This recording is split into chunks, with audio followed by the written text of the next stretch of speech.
Hey everyone, and welcome to Risky Business. My name's Patrick Gray.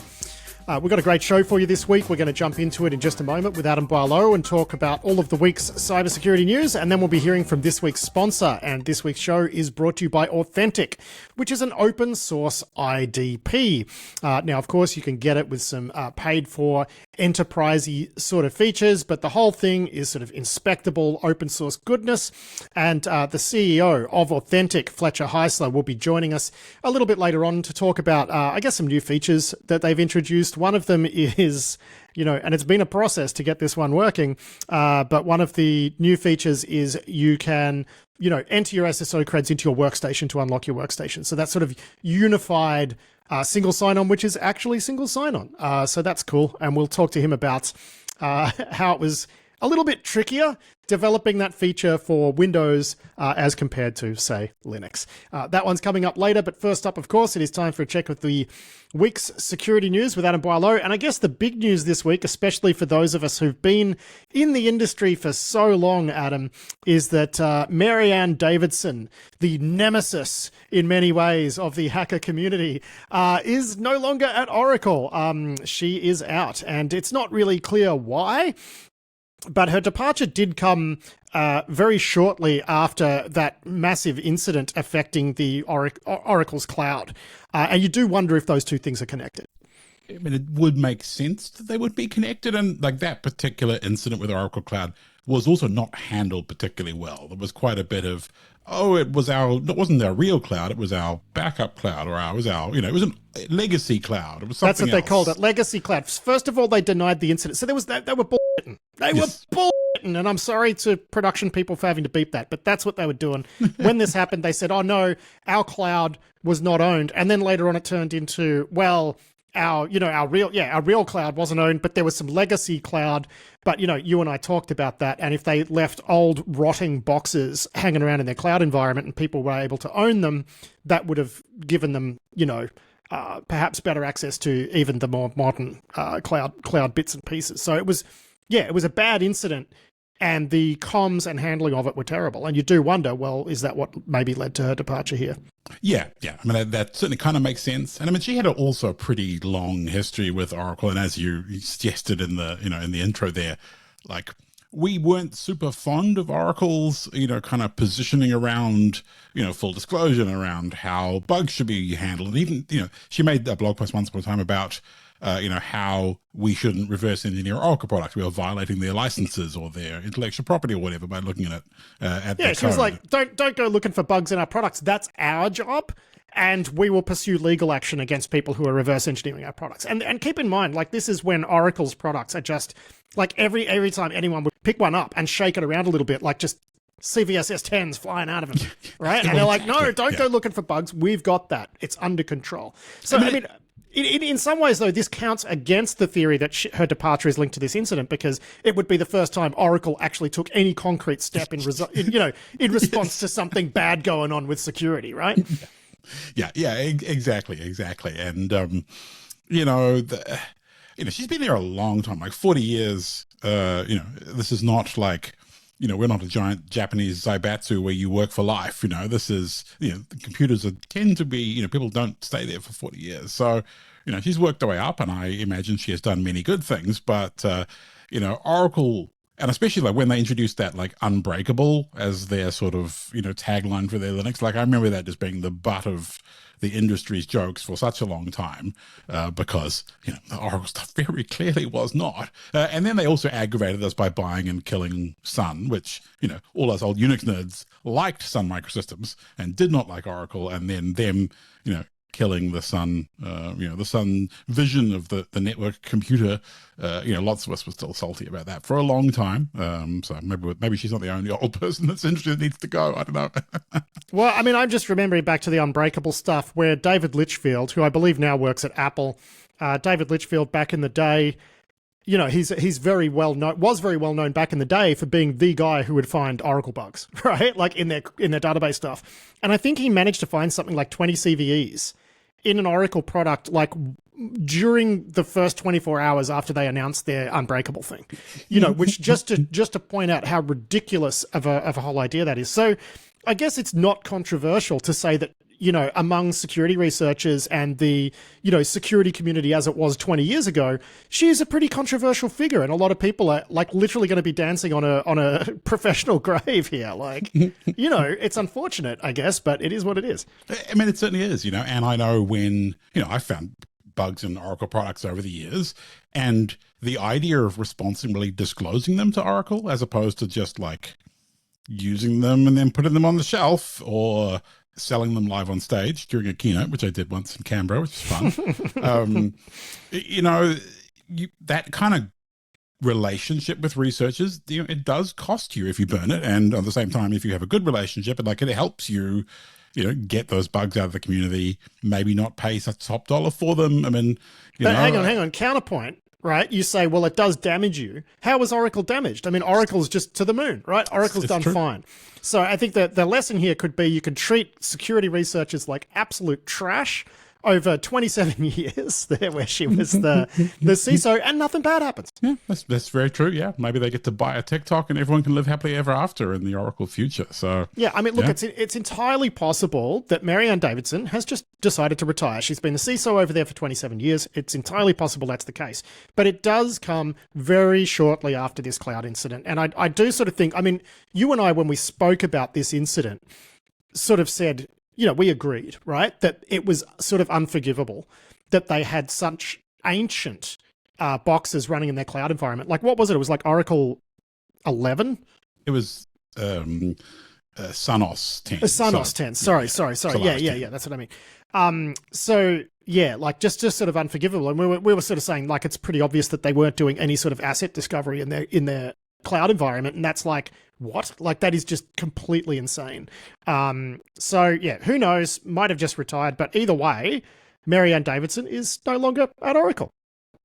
So yeah, I guess we'll see who replaces her and whether they are worse. Introducing our new CEO, Satan. Let's see. Maybe it's a little bit unfair to compare her to Satan, but you never know. Oh dear. All right, so maybe a little unfair. So let's move on now and talk about a lawsuit in the US that's been kicked off by the New York Attorney General, Letitia James. So this is a lawsuit against Zelle, the payment platform in the US. And this was the payment platform that was spun up by some of the major banks when they were facing, instant payments competition from the likes of, like, I don't know, Cashout or whatever. I'm not American, those apps. So they started their own one. And the lawsuit alleges that they really didn't do anything about fraud just to prioritize growth. And if you click through and read the lawsuit document, so we're going off a story written by John Grigg over at The Record, but you can click through to the actual lawsuit. And what it says is that Zelle actually came up with a whole suite of protections in 2019 that would have really helped to combat some of the easiest fraud that was taking place. And they just never implemented them because they wanted to prioritize growth. They wound up implementing them in 2023. And despite Zelle just growing like mad, fraud actually went down by hundreds of millions of dollars a year. So the lawsuit is basically alleging that what they did in 2019 by not introducing these very reasonable controls was, wrong and bad, and they're going to sue them and I imagine go after them for huge fines or something. Yeah, which I guess, kind of makes sense if you're going to build a big payment platform or any kind of big platform these days. Security isn't a thing that you can just bolt on afterwards and hope, right? I mean, well, the irony is it is, because that's exactly what everybody does. But, in the ideal world, in the world that the Attorney General's office would like to create and is tasked with creating, that's, fair and reasonable and equitable and all those kinds of things, you shouldn't be able to just YOLO your security and your fraud and all of your other controls in favor of getting enough market share to become too big to fail, which, you look at the rise of Uber and the rise of a bunch of other companies where they, that's sort of the concept of regulatory escape velocity, where you just got to outrun the regulators and the, SEC and investors and everybody else so that you get so big so quick it doesn't matter. And that's kind of what this lawsuit, I think, is taken aim at, is that sort of growth hacking. Now, look, staying with the theme of fraud, Brian Krebs has an excellent write-up on this, I guess, fraud organization that he has been tracking for a while based out of China. So this was the group that was doing a lot of like Apple Wallet mobile wallet payments fraud and stuff, and even those relay attacks. We've spoken about it a couple of times. Apparently, they've now pivoted pretty hard into obtaining access to people's brokerage accounts so that they can dump all of their blue chip stocks and then use it to buy penny stocks at inflated costs that these attackers already have, owned, right? So they go in, they buy a bunch of penny stocks, and then they hack brokerage accounts and buy the penny stocks from them at inflated prices. And it looks like, this is a feature, right, that Brian's written here. But what's amazing about this is, like, every time he writes about this group, the amazing thing here is the industrial scale that they're operating at. And I think if you work in risk at one of the brokerage companies, like, you've got to have a pretty solid look at this one.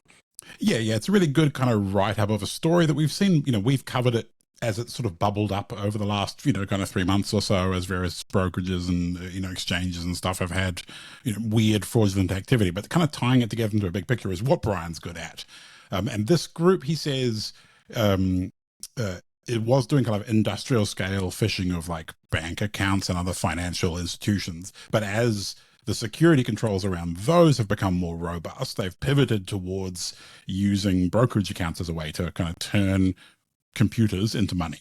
And also by kind of using the brokerage accounts to, as you said, buy cheap stocks or, sell people's existing stocks, buy cheap ones that they already own, they can kind of decouple themselves from it in the, like, money, like, as a sort of alternative to money laundering, I guess, because you've got that level of indirection that the stock market is providing you that kind of reduces some of the money laundering complexity. But yeah, that tied in. I don't know, man. It's pretty easy to trace some of this back. I think that's why they're using, like, Chinese penny stocks for this sort of thing. So I guess yes, but it's always going to be very clear what happened and who done it. It's just like, well, what's your legal remedy, I guess. Yeah. So it does provide sort of a degree of indirection, I suppose, is what Brian says. But yeah, these are also the group that has been selling preloaded mobile phones with, online banking, electronic payment loaded on them and that kind of thing. So they're a pretty flexible and diverse and, as you say, industrial scale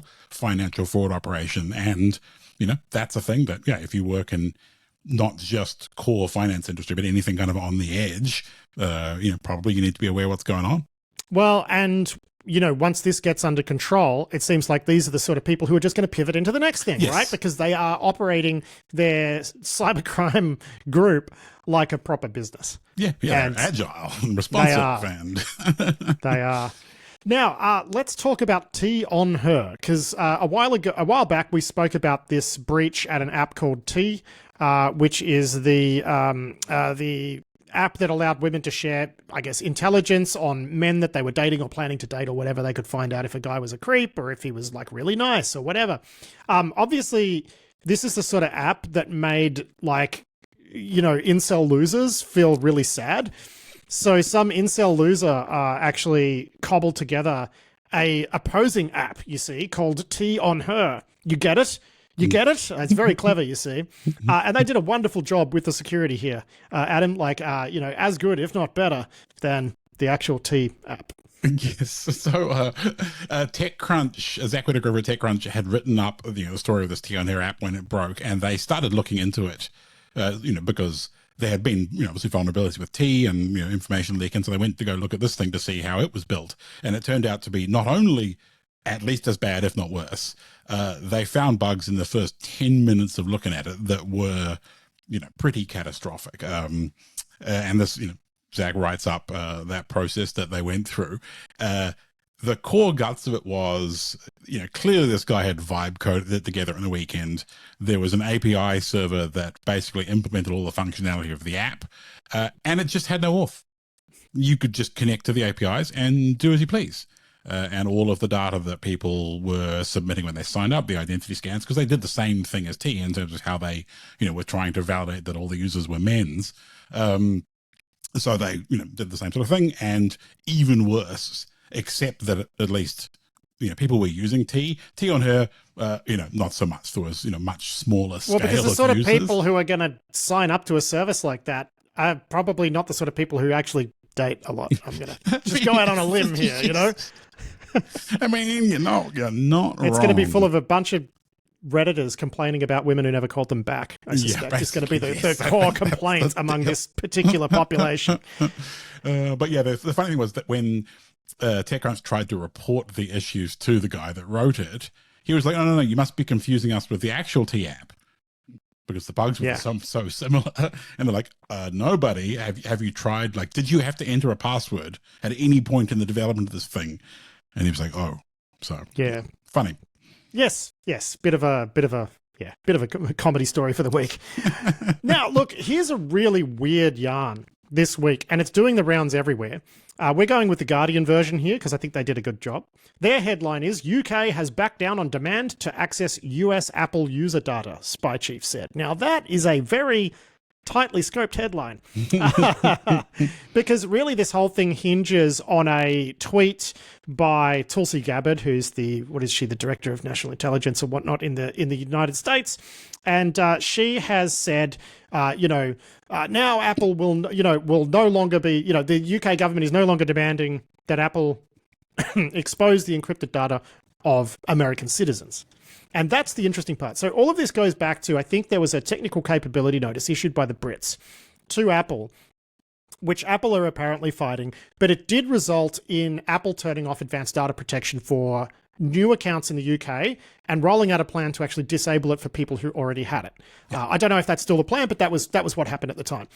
So, and then it was very controversial because Gabbard was like saying, the Brits want to be able to have a capability to reach in and get you Americans' data. Where, I mean, we haven't seen the TCN, so we can't say. But I would imagine that if this is the status quo where it's wound up, which is that ADP is just turned off for Brits, they don't need that TCN to be acted on. So it might have just, all of this might have just come down to the fact that Apple is just going to leave ADP turned off for Brits. And that's where this is settled. And now Gabbard is trying to turn this into some huge victory. So I don't know what the actual story is here. Like, I think perhaps it was like the Brits saying, we need to be able to access this sort of information. And Apple saying, well, we're not going to build that for you, but we can turn off ADP. And the Brits said, okay. And that's just where it landed. And now they've dropped the request to have like a capability developed that would allow them to break E2EE, backups or whatnot.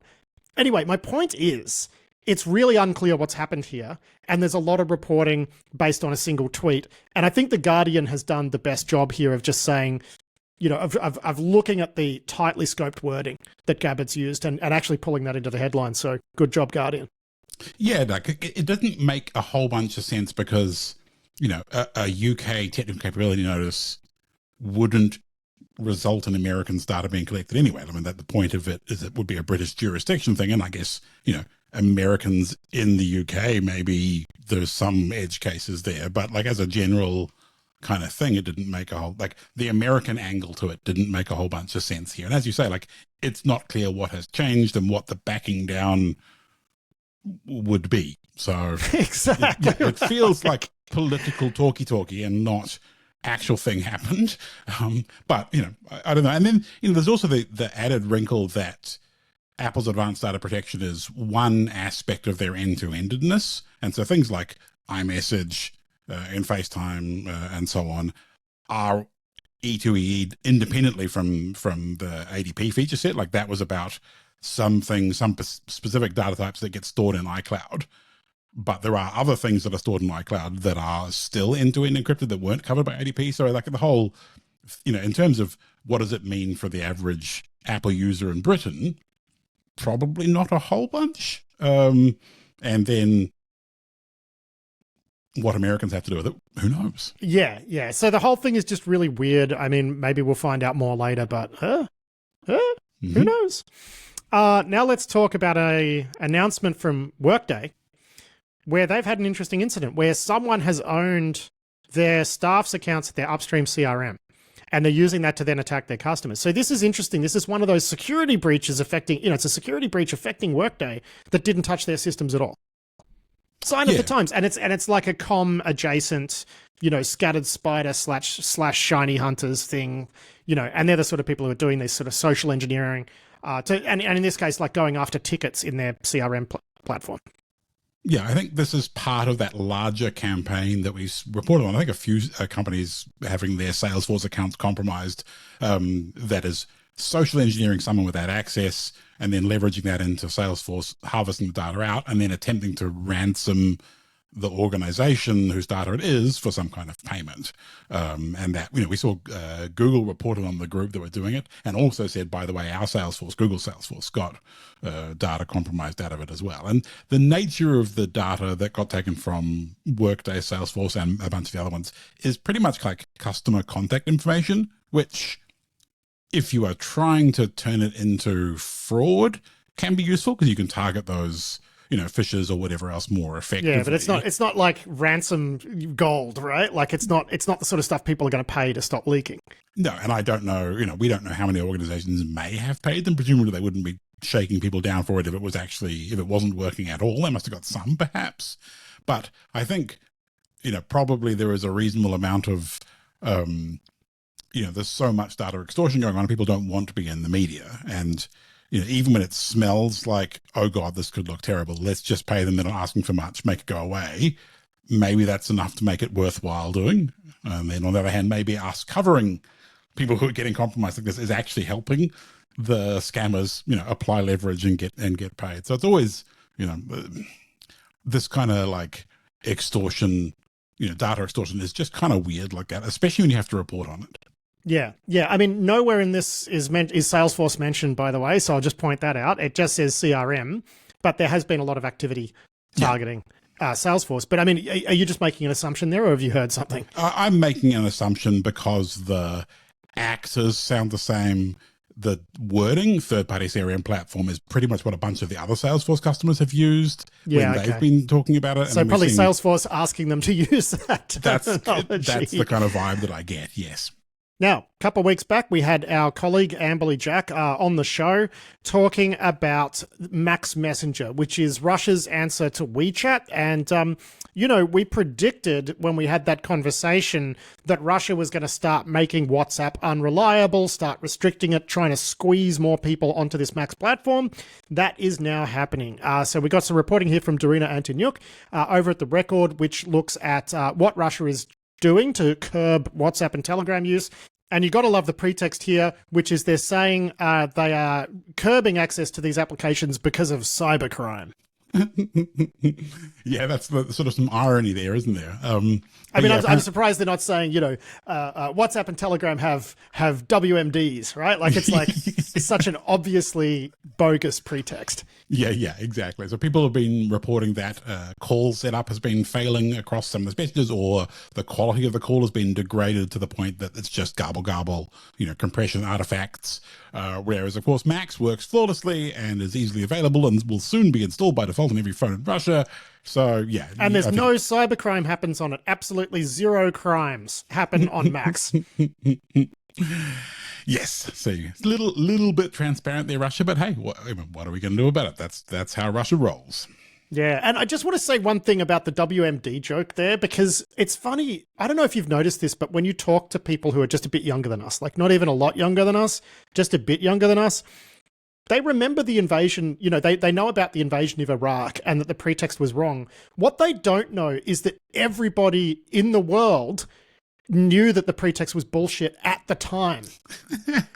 And it's amazing how this is a key aspect to the history that's just been lost, which is everybody knew there were no WMDs in Iraq and that it was just a pretext. It's sort of like Trump's stuff about tariffs on Canada being about fentanyl, which they're clearly not. It's just it's a silly pretext that everybody knows is a lie. It was the same way in 2003, and I don't know why I felt I needed to get that off my chest, but it's so that you understand the joke. You see, it's so that you understand the joke. Joke's playing for the children who are listening. Yeah, exactly, right.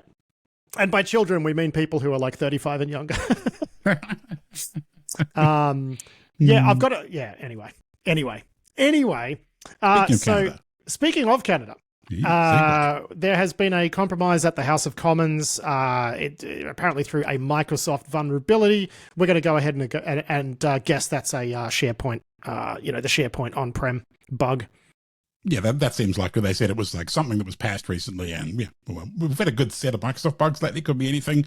The nature of the data taken was employee details, so job titles and locations and emails, but also information about their managed computers and devices. So that kind of feels like they've landed probably in a SharePoint site that was involved in, device management and so on. So, I think this has been sort of attributed-ish towards China. Like we haven't seen a concrete attribution, but China attacking parliaments of Five Eyes countries is a thing that both your country and my country have experienced. So it makes sense that Canada would be on that list as well. So I mean, it's not exactly advanced Cluedo, is it? No, it was China with the SharePoint bug in the drawing room. Yes, like exactly, it's just come on. Who else? Now, let's turn our attention to Norway, and the police there believe that pro-Russian hackers were behind an attack against a dam's industrial control systems. Now, this attack didn't really result in anything terribly bad happening because it was a well-designed system, but nonetheless, you got hacktivists starting to flip switches and open valves at dams. Kind of newsworthy. Yeah, it's certainly not great. And I don't know that, I think when we originally talked about this, it wasn't attributed to anyone, but it certainly felt like it was probably hacktivists of some sort, and Russia Link totally makes sense. So no real surprises there. The dam in question was not hydro, it was like fishing related, I think. And the operator of the dam said there wasn't any much particular impact. But as you say, like when you've got people busted in and just, flipping switches, opening stuff, trying to cause damage, even when it's not effective. Yeah, it's not great. Now, speaking of operational technology, industrial control systems and whatnot, CISA and a bunch of other agencies, not just American agencies, the Australia's own Signals Directorate was involved, for example, they've released a 31-page document and it's guidance on OT asset inventorying. So how to discover, how to catalog, how to think about, maintaining an asset inventory of IoT systems. I think this is like, people underestimate the degree to which guidance like this is actually necessary, because so many of the operators of critical infrastructure don't even have security teams. Or if they do, it's like one person. I'm thinking about like municipalities in Australia, we call them local governments, where, you and I both know someone who works for one of these local governments. And, it's like one person who's all of a sudden being told, oh, by the way, all of this critical infrastructure, make that secure. While they're also trying to, run the desktop environment and whatever. So I think this is a good move. I've had a thumb through the guidance. It looks pretty sensible. Yeah. But I know, guidance like this is just really helpful to put in front of your leadership when you're trying to secure some budget or present a plan for how you're going to address, the high level goals of let's not get hacked, let's not be insecure. But the actual concrete steps of that, are quite involved. And this document's good because it's sort of a blend of high-level guidance, but also they've got a bunch of examples, like worked examples of here's how, we worked through this with, an electricity provider, and here's how we did it with a water provider, and just kind of give you some good ideas to look at. And things as simple as like, what data should an asset register for an OT environment contain? Like, what things do we need to collect, and how important are they? And that's the kind of stuff that, if you have to work on that stuff from scratch, you spend 3 months coming up with a taxonomy before you even started doing any actual useful work. Here is a thing that you can basically kind of pull off and start applying straight away. And that's just really helpful guidance. It's useful. It's more useful than immediately regulating the crap out of everyone with no guidance, or giving them token amounts of money to go spend with commercial providers that are going to, are incentivized to not necessarily help them, but to sell them things. So this is a good approach, and applies, from small up to very big organizations. Now we're going to talk about something we never, ever, ever talk about. This is brand new, very exciting. I've never seen this before. It's a Fortinet bug. Hey, a Fortinet bug. Hey, woohoo. Oh dear. Man, this bug. So it's called Fort Majeure, which I think is a very good name for a Fortinet bug. Mm-hmm. And the person who found it has written up a blog post about it. It's essentially a code exec in auth bypass leading to access in FortiWeb. And what's a FortiWeb? So that's the management interface for their web app file, their WAF, I guess that's what I'm trying to say. And as you say, we've had so many Fortinet bugs, and in that respect, it is no different than any other Fortinet bug. It's just trash. The reason I wanted to talk about this one is that this bug is basically in one of the authentication headers, there is a value which is used to look up and some encryption keys in a table in memory. So there's an array in memory of encryption keys, and there is an index which tells it which encryption key this particular message is going to be, this cookie is going to be encrypted with.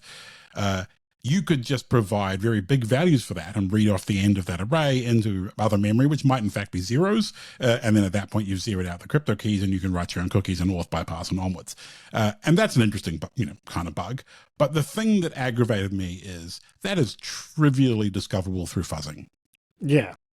And this means that Fortinet did not fuzz their web app firewall's authentication functions. And that offends me in that kind of, deep security place. Yes. That us old curmudgeons have, where we feel like people ought to be doing things properly. And then you see something that just proves to you that, no, they really don't do it properly. They really don't. And, they do not. It's just, it aggravates me, and I wanted to vent about it on the show, and here I am. Do you feel better? I feel better now, I guess. Okay, excellent. Now, we're just going to touch on this briefly because it's, there's been a bit of a scandal around Black Hat, which is an Israeli citizen who apparently works for the Israeli government in some sort of cyber, important cyber role. His name is Tom Artyom Alexandrovich. He was arrested in Las Vegas after some sort of sting involving child sex crimes. I think it was one of those things where you have the FBI pretending to be someone underage and someone organizes a meeting and whatever, and he got arrested. He was bailed and went back to Israel. There was some reporting, I can't really say from incredibly credible sources, or at least sources that I'm aware of, that the Trump administration intervened to get this guy bailed and back on a plane to Israel. Now we've got the State Department actually denying it. Saying he did not claim diplomatic immunity and was released by a state judge pending a court date. Any claims that the US government intervened are false. This has got everything, right, for online controversy, which is, allegations of White House impropriety, senior Israeli official, given, the relationship between the US and Israel has a huge spotlight on. It's just... it's like a controversy sandwich, this one. Yeah, it's headline bait is what it is, yes. Yeah, crazy. And look, we've got another story here. We're getting towards the end, but Matt Burgess and Lily Hay Newman have a write-up here from Wired about how these Southeast Asian, pig butchering and scam compounds are now being linked to sextortion against children, which in my view is, the worst online crime. It results in suicide. Horrible. I think, there's an argument to be made for the death penalty for people who engage in this sort of thing. And now looks like it's happening at industrial scale thanks to these compounds. Yeah, so the Wired reporting is based on some work by the International Justice Mission that looked at cases where, online fraud was happening and they had IP address records and things, and they tried to correlate where on the internet the people carrying out these, the fraud campaigns were coming from. And they tied it back to, I think, 40 out of 44 scam compounds in Cambodia, Myanmar, and Laos, and linked them to cases where, young people, vulnerable people were being extorted. Typically this is the kind of thing where they, get involved in some online relationship, get convinced to send, compromising pictures or whatever else, and then extorted to not, share those with their family and friends or social media or whatever else. So they tied them back to, source IP addresses and used that to kind of cluster. And the conclusion is that this isn't just one or two scam comments, that this is really widespread amongst those scamming communities, scamming businesses, I guess, because this is not just recreational. And that's a thing that we should take into account when we think about how we regulate them. And of course, as scam compounding spreads to other parts of the world, right, that it's not just financial crime, it's not just crypto, that sort of the pig butchering stuff doesn't necessarily just stop there, right? There are other types of scamming that they're doing. And yeah, it's pretty gross stuff. when you think about the human misery that these compounds are responsible for, now, whether that's old people being fleeced out of their life savings, which is horrible, whether it's this stuff, which is somehow manages to be even worse, or the fact that the people who are perpetrating these crimes are being held against their will and forced to do it under threat of violence, my Lord, you know, the people really at the top of this stuff, you know, I wish for the most horrible things imaginable to happen to them. Yeah. Because they're the ones doing this, you know, making a business decision to pivot into these types of crimes. It's a business decision. It's for money. It's the sort of thing that just, you read about it, you want to have a shower. Yeah. No, it really is pretty gross. And I think the research here said that, like, although they've managed to tie something like 500 reports of child sextortion to these organizations, the data suggests that there is actually so much more, because like there's so many areas where the data is incomplete, and they're doing things like relying on data from ad brokers and stuff to try and tie things together. So like the data, the source data is already patchy and incomplete. But you know, we've talked at length about kind of like the sheer scale of these compounds. And of course, it makes sense that this is also scaled far, far beyond that. I think the IGM team said something like 18,000 cases they reckon they could probably tie together based on the data they've got, which, you know, given they've tied 5, they can actually kind of more concretely attribute 500. It kind of gives you a sense for how big the actual iceberg is, you know? Yeah, horrid. All right. Palate cleanser now. Let's follow this up with a happy chaser, which is that it's Frack's 40th anniversary edition is out. The legendary Frack e-zine, Adam. Yes, Frack 72. I think this is the 72nd issue. They started in 1985, and as usual, it's much the same kind of format, text, zine. Although there's some more artwork these days. It's not just ASCII, and good collection of stories. I haven't read through everything in this drop yet, but it's always a great read and an important part of our hacker history. So good job, Frack team, and good job all the contributors. Now, we're going to wrap up this week's news section by talking about an acquisition that just happened in Australia. And it is an interesting one, and it is directly relevant to you because Accenture has bought the Australian cybersecurity firm CyberCX. Now, what makes CyberCX interesting is it was like a private equity-driven roll-up of a whole bunch of pen testing and consulting firms in Australia, including Insomnia, which you worked for a long time and part owned, in fact. So the idea was they got all of these consultancies, I think something like a dozen of them, rolled them together, pumped it full of money to expand and grow the business with the idea of turning it into a real force. And they did this. CyberCX today apparently has 1,400 staff. And yeah, it's just been, apparently there's been an acquisition agreement inked with Accenture for around $1 billion Australian dollars, which I think at the moment is $650 million US dollars or so, which means that all of the founders of those pen test companies, people like yourself, are now actually getting paid, right? Because this was part of it. There was a bit of upfront money, and then the idea was eventually when this thing is built and is sold, everybody gets paid quite well. So congratulations to you, first of all. Thank you very much. Also, congratulations to all of the people I know who are a part of this, because there's a lot of them, right? So this is very good news for an awful lot of people who worked very hard to make this happen. But I guess the reason I wanted to talk about it on the show, and the reason it has sort of relevance for an audience outside of Australia, is this is the first time I can think of where a PE roll-up like this has actually worked. Because what would happen previously is people would bundle together a few of these consultancies, do some sort of deal, then all of the founders would hit their earnouts, leave, start new consultancies, and the other thing would just wither and die. I think what CyberCX has successfully done here is grown to such a scale that it's not going to be threatened by a bunch of people leaving now that they're getting their earnout to spin up boutique consultancies. This isn't going to damage or harm or threaten CyberCX or Accenture, I don't think. I mean, let's see how it plays out, but I can't think of another one of these that has done this well. Yeah, I mean, I am pleased to be involved in a thing that has actually worked out. And I know when we were originally in conversation with the mergers and acquisitions team at that the private equity firm behind CyberCX had put together, there was a bit of doubt as to whether we would be able to pull it off, whether it was going to work, because as you say, there are so many examples of this not working out well.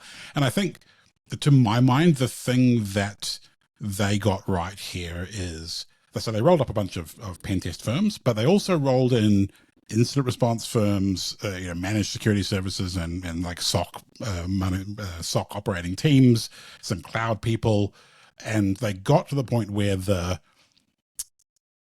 had built a thing that could combine all those disciplines. Because when we started Insomnia back in the day, we thought we're going to be just hacking. Like, we're not going to do any fixing, we're not going to do any building. Like, all we're going to do is, here is a report about the things that we found, the technical evidence that supports your risk decision making, and that's the only thing we'll do, and we'll do one thing, we'll do it well. And after 10, 15 years of doing that, it became clear that it needed more than that. And we would have customers that would phone us up that we had a long relationship with, saying, hey, we've been hacked, we need what do? And we would have to say, like, despite us knowing your infrastructure really well and knowing your software and knowing your stack, we don't do incident response. And you don't want us to come in and do a half-assed job. Go get someone else. And the thing that CCX got right, in my opinion, is by blending those things together, they were able to deliver good value, right? And by integrating the managed security people and the same company doing all of those things, it worked out pretty well. And it also means that no one founder, now released from their handcuffs, is going to be able to go build something that can do all of those things. One part of it, maybe incident response, maybe managed security service, but no one's going to do the whole thing. And security is now sufficiently important that you have to get all of those parts together. And that's kind of why I felt like it worked this time, as opposed to, the ones that didn't work because they were, a bit too limited in their ambition and in their scope. Yeah, I mean, it was a big play, and it's been many years now, right? And I think you sold off Insomnia in 2020, just as the pandemic was kicking off, I think. Just going into the pandemic was when we started, like when we inked the original deal, and then of course we had many years before you can move onwards. Yeah.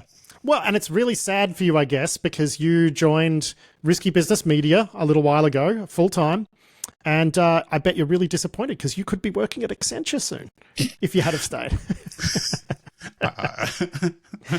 I'm not sure that I can contractually at this point at time answer that question or comment on that subject. No, but I mean, look, it's a different discipline now, right? It is a more serious thing. The days of beardy hacker dudes like you. Running the serious consultancies. I don't know. Maybe it's better we get the big companies to do it now, I mean, I don't know. Maybe we've moved on from that era, I guess is what I'm saying. Yes, absolutely. Like, so much has changed. And, I look back to how it was when we started InfoSec consultancies, and like not just us Insomnia, but all around the world, like the hacker kids that kind of grew up in the 90s and early 2000s, then went onwards to start consultancy businesses.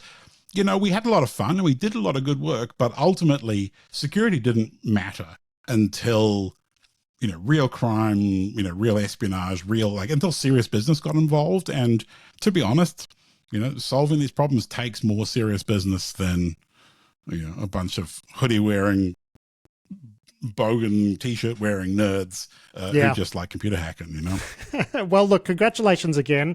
I want to say a special congratulations in particular to Alistair McGibbon, who has been kicking around in Aussie InfoSec for a long time. He was originally with the Australian Federal Police and then bounced out. He worked for Malcolm Turnbull for a while, as a sort of national cyber security advisor or whatnot. And, he was really one of the driving forces in pulling this whole thing together. And I just know how insanely hard he has worked over the last, half a decade plus to make this all happen. So Al Mac, congratulations to you. But Adam, that is actually it for the week's news. Big thanks for joining me to talk through all of that. And we'll do it all again next week. Cheers. Yeah, thanks much, Pat. We certainly will. I'll see you then. That was Adam Boileau there, who is just taking a break from shopping for his new set of ivory back scratches in wake of the CyberCX acquisition to slum it with the rest of us to talk about the week's cybersecurity news. Big thanks to him for that. Okay, it is time for this week's sponsor interview now with Fletcher Heisler, who's the chief executive at Authentic. Authentic is an open source based IDP. So, Entra, Okta, Ping, whatever, you got Authentic, which is open source. Most of it's free. There's some enterprise features that you'll pay for, but the point is the core of it is open source, and you can go and inspect it, you can extend it, you can integrate other things with it. It's much more flexible, and you can run it on-prem, which is a huge thing for a lot of people. So Fletcher joined me for this conversation, though, about the work that they've had to do to unify their IDP with Windows logins, right? So you can a user can go to their workstation, enter in their IDP creds, and bang, unlock their workstation and go through and add, true SSO. So here's Fletcher Heisler talking about all of that. Enjoy. It is a very tough journey. We try to be very standards compliant and vendor agnostic. And when you get into the OS level of things, that could be pretty tough. So because you guys are all like, hey, we're in the cloud. It's all SAML and, blobs of JSON and, browsers and stuff. And now all of a sudden, you're like, and then you're using some Win32 API from the 90s. Yeah, exactly. You're up to your ears in Windows internals. And like, how was that, man? It was tough. I mean, so we developed this, individually, very much so, for Windows, for Mac, and for Linux in terms of registration and login and so forth. And the custom credential provider for Windows, these are all still a work in progress, but it's taken months of some pretty tough work and a couple restarts to decide what is the best way to do this. How do we even do this? Some uncharted territory there for sure. The Mac version, we already integrated with Shared Signals Framework for Apple Business Manager and so forth. So we kind of had a foot in the door of how should this be done. That took a couple weeks. Jens came back with a Linux PAM integration after a weekend. So yeah, that was a nice, refreshing little jaunt through a hackathon after the challenge of the Windows side. But we figured that would be the challenging one, but would have a lot of interest on the enterprise side for so many Windows desktops that you want to secure once and that's the thing. That extra hop. The Linux one was easy. Yay, that's great for the 1,000 people in the world who actually use Linux on the desktop, right? Unfortunately, that ain't where the market is. So, God, I just don't even know where you would begin when trying to put something like this together. Why don't you give us a rough idea about how that process actually works? Because I wouldn't have the foggiest of where to begin to start. Like, is it... how does this work? Like, what directory has to be working? Is it like, are you doing something based on the Windows, that Windows login from a lock screen? Is it then kicking off some other process that is doing the SSO for the more webby stuff in the background? Or are you actually changing that logon screen and that's some sort of, custom binary on, your own application, which is then handling the unlock? I can't imagine that's the case, but like, walk us through like the way that would even work. Because I don't know. Yeah. Well, I am not the one who's developed this, so I may not be the one to get too deep into the internals, but we did bring on a couple contractors who are experts in the various parts of Windows API internals. It was even a question of what language do we write this in. We ended up somewhere between C, C++. But to have the flexibility of Authentic so that you can say at the desktop, we want you to, enable biometrics or use your YubiKey or whatever that means. We needed a few different executables packaged up because we needed to launch an iframe essentially at the end of the day that is authentic, and that is your sort of login portal from there. The mess that led up to getting to there, I still don't totally understand, but Jens can rehash that over the next few hours probably. In terms of the internals on the Windows side. So was this something where there was like a lot of customer demand for this, or like what actually spurred on the idea of like, oh yes, make it? And it's really funny that you're talking about this because people listening might think, oh, okay, well, you're just saving people from having to, put their creds in a couple of times, right? Like big deal. It's amazing what a barrier to sales for like certain like security products that I know of where there might be a clunky second step or something, right? Involved. And they won't do the deal. Yeah. because there's executives who don't want to have to put in like 2 passwords or something like that. Like, it is absolutely a deal killer. Was that why you decided to prioritize this? We've had a lot of interest on the, say, federal side in terms of air-gapped instances and so forth, where every step of the way that you can lock down more is a major improvement. I'll give you a specific example, though. So one of our customers is the 911 center for the state of Washington. So that's a whole Windows environment where everybody is swapping around workstations.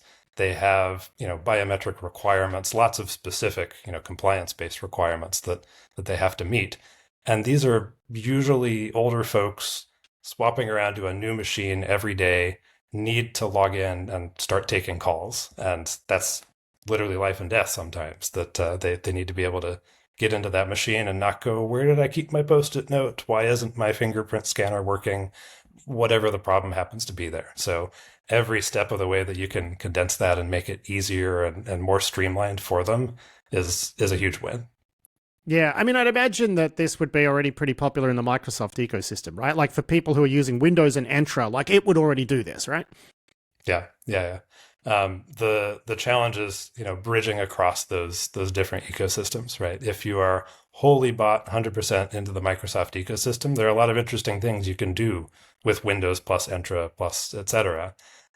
If you have any other devices or applications that don't speak as well, that's often when we come into the conversation as well, to say, let's be that final mile to get you integrated with everybody else. Well, I mean, I can't think of too many enterprises of any scale either that are purely Microsoft, right? Like, there's always going to have been a merger and acquisition. There's always going to have been some weird project that took off over here and then wound up becoming a department or something like that, and they're doing it a little bit differently. I'd imagine that's where this stuff is going to plug in, right? Definitely. And sometimes vice versa. Like, we acquired something that's all AD and we can't quite get rid of it, but we're not sure how to talk with it with our existing systems. So yeah, right. That's why we try to be very broad in terms of, what can we talk to? How can we dynamically situate that in your existing IDP ecosystem? Because that's really what it is when you get to a big enough enterprise. Now, is this all open source, free and open source, this stuff as well, like the rest of Authentic? It will definitely be source available. We're deciding basically what to do about it in terms of that's what I was wondering, because this is a pretty enterprisey sort of deal, right? Like, is that a part of it that you want to give away, or is that a part of it you want to license? Yeah, we've had a pretty clear black and white so far of this makes sense for home lab users, these features. You're probably a pretty big company with these sorts of compliance needs and so forth. And we've been really fortunate to be able to draw that line really clearly. I think we might just need some community feedback as well. If folks say, here's a really clear reason why I need this particular feature integration. We took the remote access control and moved that to community because we saw more home lab users interested in it. And so that made sense to move that to open source. Yeah, I mean, like the Linux PAM integration bit, like, yeah, you might community that, but the Windows bit, yeah, you can pay for that. That's, you know what, you've convinced me. That sounds pretty straightforward to say. Linux PAM, you're probably a home lab user. I just got back from DEF CON and speaking to the many dozens of Linux desktop users who are running Authentic in their home lab. So I'm sure they'd enjoy that. Yeah. So I guess the other reason I asked if it was open source is because you're dealing with something that you've developed in C++ that handles authentication and plumbs into Windows internals. The other reason I asked if it was open source, and you said it is going to be code available, is like, I imagine like auditing / pen testing / like red teaming a feature like this is going to be fraught. Like, have you actually done that yet, or is that pending? We have engaged some experts who know that area very well specifically, that they're going to take a look as well. Because, even if it doesn't seem like there are practical avenues, because this is, a thing running on your machine, it's pretty core and important. So we want to make sure we don't have any loose ends there, for sure. You need like Windows internals Rain Man basically to look at something like this. It's not for normal people, right? Like, you need to have a certain type of mind to look at this and see where the pitfalls might be. So is that through like a security firm, or is it just like a contractor, or like, I'm just curious how you even begin to look at a thing like this. through a firm who I know has those sorts of experts. Yeah, I don't right. know if we've signed anything officially yet, but we basically publish the results of all of our tests as well. So we're getting up on our annual pen test as well, hopefully with the same firm. So we'll have that all published in another month or two. We'll see how it goes. All right, now we're getting towards the end here, but I did want to ask you about back-channel logout. Like, this is another thing that you've now got in Authentic. Great idea, but only works if app providers actually integrate it. The idea here is it's like universal logout, right? For sessions. And this is one of the big problems with web-based SSO is a user exits a session, the SaaS apps don't know to invalidate their sessions, so they just stay open, right? And this could be a really big problem, particularly around things like incident response, where you've got an attacker who's managed to, hijack a bunch of authenticated sessions, and there's not really an easy way to invalidate them. So back-channel logout's one way to do that. I think Okta's got their own as well. So it seems like there's a couple of ways for SaaS providers to do this. The problem is more that they're not doing it. So you've now done back-channel logout. What's the reception been among the actual app makers and SaaS providers to you doing this? Have you had any conversations with them? So Okta's universal logout, I believe, is limited to applications that the application or Okta has integrated with in some way and written that logout flow. So you can also already do that in Authentic, just with expression policies and so forth. That was why, in part, we were dragging our heels a bit on implementing back-channel logout. That's actually up and coming with our next release later on this month. Because, as you say, there aren't a whole lot of applications that support it. I think one of the few IDPs that also does so is Keycloak, and so that was one of the applications we were testing against, was Authentic plus Keycloak and logging you out of each system with each system. So there are a few important ones. I would love there to be more in the world as well, because it is a great standard and should be implemented for the security reasons you mentioned. We'll also be implementing SAML single logout, but the idea that you can log out of your IDP and have that, transfer to all of your other applications is just a no-brainer. Should be the way that things happen. Similarly, you have, some sort of signals of someone, left a group or some other suspicious signal, maybe even a login from an unexpected location. Those should also dynamically be able to send out those logout requests, on your behalf through the back channel. So yeah, I remember see that happen more. I remember having one of the Okta people on the show talking about this, and from what they were saying, this is not rocket science. Invalidating these sessions when a user is logged out. It's not rocket science. The problem is really the application providers aren't integrating them. I think there was one thing they were pushing on pretty hard, which is they were begging the risky business audience to start putting this as a requirement into procurement documents, which I think it would I think that is the smart way to fix this. Yeah. Well, we're going to be heading out to DjangoCon next month and thinking about some various hackathon ideas of helping people work on Authentic. If you have your own application, I'd love to help you implement back-channel logout there. So that might be a big push that way to get it out in the community. All right, Fletcher Heisler, thank you so much for joining me from a very late recording session in London. A pleasure to chat to you, my friend. I'll look forward to doing it again soon. Thanks so much. That was Fletcher Heisler there from Authentic. Big thanks to them for that. And that is it for this week's show. I do hope you've enjoyed it. I'll be back this Friday with a fresh edition of the Wide World of Cyber podcast with Chris Krebs and Alex Stamos. But until then, I've been Patrick Gray. Thanks for listening.